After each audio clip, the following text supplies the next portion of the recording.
Hey, what's up everyone, David here and welcome back to another video. Before I even say anything else, let me just put this out there.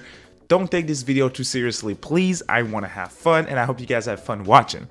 But now, you've seen the title, you've seen the thumbnail, you've seen all that good jazz. I think it's gonna be a fun video and I honestly think fans are kind of done with the 25th anniversary of Persona, and it saddens me to say this, but once again, there's just a lot to discuss, and the reason why I decided to make this video is because of a tweet that I made on Twitter. Let's just go ahead and jump over Twitter and see what this tweet that I made is all about. Alright, so here we go. That's the tweet. We're halfway through April, and I'm not hearing too many people hoping for P25th reveals or even talking about it. I think Atlus did the impossible and pretty much completely killed all hopes for this anniversary in just a couple of months.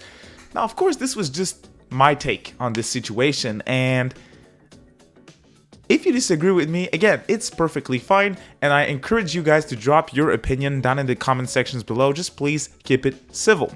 But what I want to do is I want to look at what the community had to say in response to this tweet, and I got some interesting answers, so let's just jump right into it. Alright, so we have a great comment here to look at, which is from Ryanikin101, and if I destroy any of the usernames in this video, sorry. My pronunciation, you guys know my English is not my first language, and sometimes some of y'all's usernames, they're not always easy to pronounce. So Ryanikin here had to say, I made this statement a while ago, and I will say it now, Atlus has no idea how to make good announcements. And then he replies again, clarifying here, saying, even when they announce a game that is hype, they will reveal something a few hours later or a few days later that will make people pissed at them. For example, Nocturne HD running at 30 frames, compressed music, or Persona 4 Arena Ultimax being digital only in the West, no rollback at launch, etc. Now, that's a pretty good point, especially for like ports of older games and recent projects too, right? Because if you look at their big projects like Shin Megami Tensei 5 or Persona 5, Persona 5 Strikers, they're big games, it's perfectly fine. Or even some of the ports are fine, right? 13 Sentinels Aegis Rim just came out on Nintendo Switch. That's a fantastic version of the game, runs perfectly, everything's great, physical version, everything. I get where you're coming from, I think that's a fair complaint, but at the same time, it's like, yeah, I don't know, this is just the only issue, but definitely a good point here. They are kind of struggling, and I feel like sometimes they're doing announcements maybe without being ready to announce stuff, you know? And we have Alex here saying, as I always say, it's not over till it's over, but I'm starting to think it ended months ago. That's fair. That's completely fair. I understand the take there. This is an interesting one. This is from Key2 Eris saying, I mean, consider the competition. All of this was announced in one event, by the way, and then he shows Kingdom Hearts 4, Kingdom Hearts Missing Link, Kingdom Hearts. What's that? I'm sorry, I'm not a Kingdom Hearts fan. Union Dark Road. Yeah, I guess I have a problem with this comparison personally, because that's like Square Enix. Square Enix is way bigger than Atlus, you guys, and I know this person said like, yeah, but Atlus is Sega. Of course, but it's not like all the budget and all the marketing and all that stuff that goes into Atlus. Not everything Sega goes into Atlus, you know, so you have to consider Atlus on its own. And Atlus versus Square Enix is two completely different things. Plus, Kingdom Hearts 4 is going to release in like 5 years, so I'd rather them announce their stuff right when it's ready, right? Persona 5 is an example of what Square is doing with Kingdom Hearts in terms of when they reveal the project and when they release the project. Soul Hackers 2 is what I like to see. You reveal the project in February and you release it in August. That's good. Once again, I get where you're coming from. I just don't think this is a fair comparison. Then we have another comment here from Hani Castella, which I think that's a very interesting comment that she brought up here, saying, I think the issue is that the ones who were speaking the loudest about the anniversary kept having these grand expectations and were letting themselves down each time, not the company's fault. I'm just here to enjoy what they have to offer. Now, first of all, if you think that way, great on you, because if you have this mindset, you're not going to be disappointed. So honestly, that's probably what you guys should do. Now, I do have something to add on this, and it's the fact that, first of all, totally right. She's totally right, in my personal opinion. We were all, myself included, like, hey, this is going to be awesome. 7 announcements throughout the year, so many games, so many projects. Yes, we built expectations ourselves. I'll give you that. on the other hand, I wouldn't say that Atlas isn't to blame at all either, because when you do these types of events, when you hype this up so much, you need to expect people to have expectations. I think it's perfectly fair. 7 announcements through 1 year, you at least expect 1 or 2 things that will be interesting for the worldwide audience. And that's another part of my issue. Where Atlas is to blame, in my opinion, is a lack of communication. They're not communicating with their fans. They're not telling us what to expect. Like, hey, out of those 7 projects, there's going to be 1 game reveal. If they were to say that, we would all be like, whoa, that's chill, cool, we know what to expect now. Or, hey, watch out, this is a Japanese celebration, not a worldwide celebration. This is where I blame them. I think they lack communication with their fans.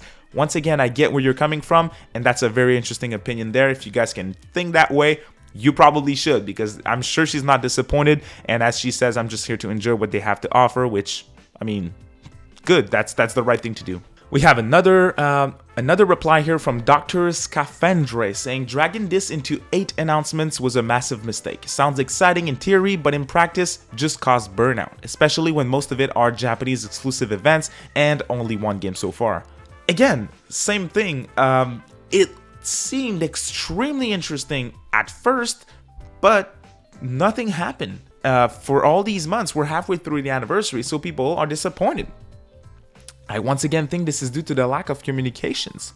A friend of the channel, John Strain42, another content creator who produces Atlas content, has something interesting to say in that same line of thoughts, and he says, I'm curious if the Japanese audience feels the same way, like they're getting events and merchandise and cool stuff like that. I don't particularly have high hopes for April, but what shocks me the most are the people who've given up on the whole thing. I think that's an interesting point. We're halfway through the anniversary, and again, a lot of people have completely given up. Can I blame them? Not really. I think this is a comment that should be discussed further, so why not just ask John himself to clarify further? John, the mic's yours. So like I kind of mentioned on Twitter, and like David was talking about, I was curious how the Japanese market was reacting to all of this stuff, and I was wondering if maybe they were more psyched for things, and after a bit of digging and some helpful responses on Twitter, I learned that, like, yes, more people over there are hyped. Like, apparently this isn't that unusual for this type of event over there, to have, like, concert events and these pop-up shops and all the merchandise and stuff. Though apparently, yeah, there are some clearly dissatisfied fans in regards to how this is going, and apparently some folks over there are even expressing empathy towards us in the West, that, yeah, we've hardly gotten anything of note, and the one game we did get, Ultimax, was digital only. I think the biggest problem with how Atlas has handled this, and essentially, I don't want to say killed the hype, I think that's a bit hyperbolic, but why they're struggling so much to keep this hype going is they didn't really bookend this event. You know, like, of course I didn't expect Persona 6 to be announced from the start. Of course, that secret acrylic wasn't gonna be Persona 6, but rather than being Igor promo art from the anime, I feel like that surprise could have been used in a better way. Like, right now, so many people, myself included, are still just hoping for Persona 4 Golden on consoles. I feel like that would be such a small concession at this point. It would have been a great way to start this entire event, and yet so many of us are sitting here, like half a year into the Persona 25th event, hoping for what feels like the bare minimum for game releases, and we're not getting that. I actually wonder if Golden was supposed to be the February announcement. Like, the way that the website uses Teddy's Golden artwork for the February slot, the way that the FES announcement just kind of felt a little slapped together so they would have something to announce that month. I mean, it was announced on the last day of the month, and the fact that we went from 7 promised announcements to 8, I do wonder if Golden was planned or is planned, but maybe something went wrong or delayed it. I do still have hope we'll see it. I would like to see it this month. I think that would be a perfectly fine kind of mid-announcement at this point. I don't know if we will, but I do feel confident we'll see Golden by the end of the year. It really just feels like a no-brainer to me. I think the saddest thing about this entire event is it's not seeing that people aren't excited for April's announcement. I mean, I'm not particularly hyped for this month's announcement either, but it's seeing that so many people have apparently just given up on the entire event. I've seen people who seem to genuinely believe that nothing good is going to come from this entire event, and it's really a bummer seeing that level of defeatism. Like, we know stuff is coming. We know Persona 6 is on the horizon. They have said they're working on Persona 6. We know that a few trademarks are on the table for stuff like P5B and P5M. Like, maybe in a year from now, people won't care that much about how lackluster these early months have been, but it does suck seeing how what could have been this really great event for the fans and the series lose just so much momentum because they're presumably opting to save everything for the end. I think starting with Golden, or a promise for some sort of re-release of an older title, or even just a broad teaser for another Persona 5 spin-off, or something, could have done wonders for keeping the hype going throughout the months. Just something so that Japanese and Western fans, like everybody, could just be like, okay, yeah, we're getting, these Japanese-only events, but that's okay, because we know we're getting Persona 5, Morgana, and the Forgotten Palace, or something, before too long, and we don't have that. We didn't have that, like, that new announcement to get us hooked for this entire thing. I feel like at this point, like, even if the final event, the final announcement, ends up being like that event in 2013, where they announced 4 new titles all at once, like they gave us Q and Ultimax and Dancing All Night and the first teaser for Persona 5, I feel like even if they did that, it's not going to be met with that same excitement. It's just going to be, like, why did you wait until the very end? Why did you wait until the last announcement to give us all this stuff at once? Why didn't you spread this out more throughout the months? And I think people are going to be confused why it wasn't spread out. And I worry that's going to sour what should have been exciting news. By having, like, oh, all these new games, it's going to be like, cool. You couldn't have announced any of those, like, 3 months ago, 4 months ago, 5 months ago? Like, why did you save everything for the end? I worry that's where we're heading. If people will forgive the comparison, I think they should have done it almost like a Nintendo Direct, but obviously spread out throughout the months. But bookend it, like, start with that super cool announcement out the gate, and then you end it with your big showstopper surprise. That's what I feel about all this. We have another quote retreat here from Uncanny EXP with funny wrestling gif saying Western Persona fans when they aren't catered to exclusively. And I'm going to talk for myself, that's not my thing. My issue is that they're not being clear enough with all their fans, with their worldwide audience. Atlas West hyped up the Persona 25th anniversary as much as Atlas Japan. For Japan, it's arguably an interesting event. For the West, far from it.